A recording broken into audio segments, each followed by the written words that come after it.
এই ভিডিঅ'টোৰ বাবে ৰিগ্ৰেশ্যন চেপ্টাৰটোৰ পৰা আহা এটা নিউমাৰিকেল প্ৰব্লেম লৈছো ষ্টেটিষ্টিক্সৰ কুৱেশ্যন পেপাৰৰ পৰা। ভিডিঅ'টো ইউজফুল হ'ব bcom BBA আৰু BA ইকনমিক্স মেজৰৰ ষ্টুডেণ্টছৰ বাবে। কুৱেশ্যনত কৈছে given the two regression equations as follows। আমাক দুটা ইকুৱেশ্যনছ দিয়া আছে আৰু কৈছে যে এই ইকুৱেশ্যন দুটা ৰিগ্ৰেশ্যন equations. Find the correlation coefficient between x and y। মানে আমি given regression equation দুটাৰ পৰা কাৰ্ল পিয়াৰছনৰ correlation coefficientৰ ভেলুটো উলিয়াব লাগে। So তাৰ বাবে প্ৰথমতে given equations দুটা লিখি লৈছো। এতিয়া regression equationsৰ পৰা যদি correlation coefficientৰ ভেলু উলিয়াব লাগে তেনেহলে আমি এই ফৰ্মুলাটো ইউজ কৰিম যে rxy is equal to plus or minus under root byx into bxy। ইয়াতে byx হৈছে regression coefficient of y on x আৰু bxy ই হৈছে regression coefficient of x on y। Now এই দুটাৰ ভেলুজ আমি এই given equations দুটাৰ পৰা উলিয়াব লাগিব। কিন্তু ইহত দুটা আমি উলিয়াম কেনেকে?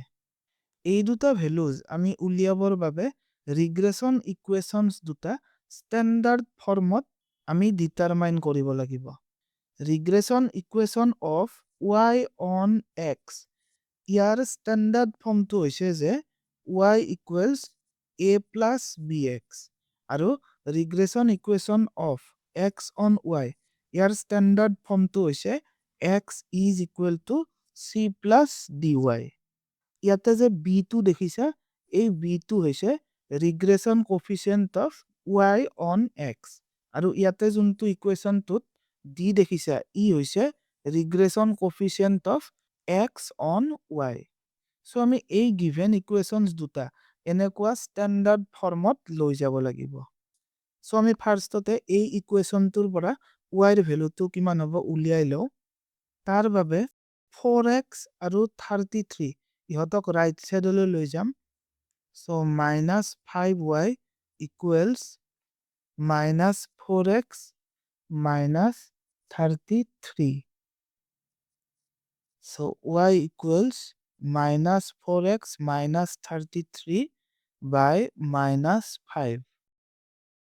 -4x by -5 কিমান হ'ব যে 4/5x।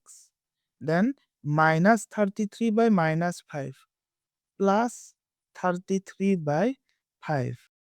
Therefore y equals 0.8x plus 33/5 6.6।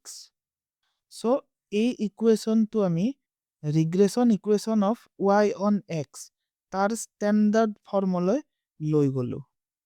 এতিয়া এই ইকুৱেশ্যনটোৰ পৰা xৰ value in terms of y উলিয়াই ল'ব লাগিব। That is 20xক লেফ্টত ৰাখি বাকিখিনি ৰাইটলৈ নিয়া। 9y plus 107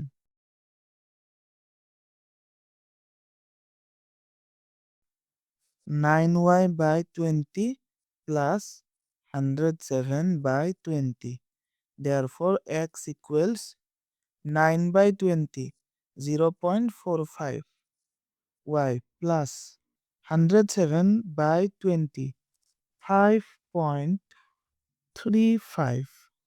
So আমি regression equation of y on x তাক a plus bx ফৰ্মত আনিলো আৰু এই ইকুয়েশনটো আমি c plus dy সেইটো ফৰ্মত আনিলো। That is a 0.8 ই হৈছে regression coefficient of y on x আৰু 0.45 ই হৈছে regression coefficient of x on y। Therefore byx is equal to 0.8 আৰু bxy is equal to 0.45। Therefore correlation coefficient is equal to ফৰ্মুলাটো বহাই দিয়া। ইয়াতে এটা বস্তু মন কৰিবা ৰিগ্ৰেশ্যন কোফিচিয়েন্টছৰ আগত যি সিম্বল থাকে কোৰিলেশ্যন কোফিচিয়েন্টৰ আগতো সেই একে সিম্বল হ'ব ইয়াতে এই দুটা যদি মাইনাছত থাকে তেতিয়া আমি ইয়াতে মাইনাস সিম্বল দিব লাগিব তাৰ পিছত ইয়াতে ৰুট ওভাৰ এই দুটা মাল্টিপ্লাই কৰিব লাগিব কিন্তু দুয়োটাই ইয়াতে পজিটিভ সো ইয়াতে প্লাস সিম্বল দিছো বা নিদিলেও কোনো কথা নাই যেহেতু প্লাস byx 0.8 into bxy 0.45 8 4 32 8 5 40